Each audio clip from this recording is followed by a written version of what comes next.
Ramogi TV, Nairobi.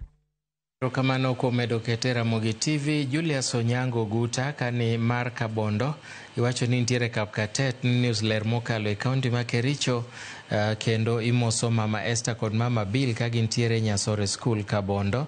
Kaito Derrick Obilo owacho ni director mar Conims Academy Kabondo en bende wacho no mor gi cheno mag TV chopo ne yo makare gin kod Naomi.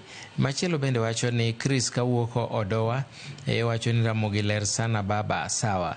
Kaito achaka yudo mar Josephine Waching wacho ni Ramogi TV ler ahinya yor uyo makono. Mano Josephine. Ote machielo ka en mar Brian Pinky bende wacho ni Ramogi TV ler sibuoche Kanyamkago. Machielo bende wacho na neno news kantiere wang'e longo kadem ni Mosnaja Odamin Precious mano nyar uyoma mar Tulu Kadem. Moses Osaso kawuok Bware wacho ni uriri ka migago ler mokalo. Vincent kachiel gi Victor kod Eva. Kaito machielo bende wacho ni Ramogi TV ler Anoluma wow mar Wangaya.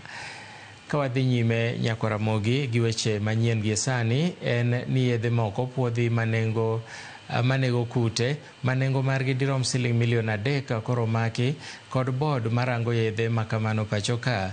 Maeri en toka pedha manotim kod board no e chiro Garissa.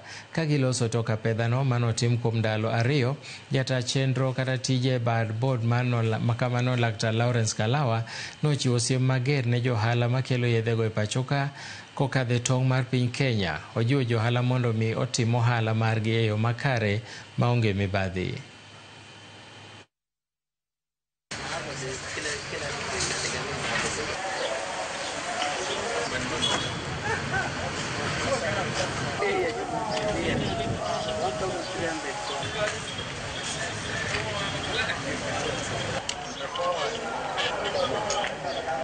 And this crackdown is ongoing all over the country, and we are putting a strong warning to all agro dealers, all business people who are trading with the unauthorized pesticides that we are at your doorstep. So we are advising very strongly, if you are dealing with these illegal pesticides, we withdraw them immediately.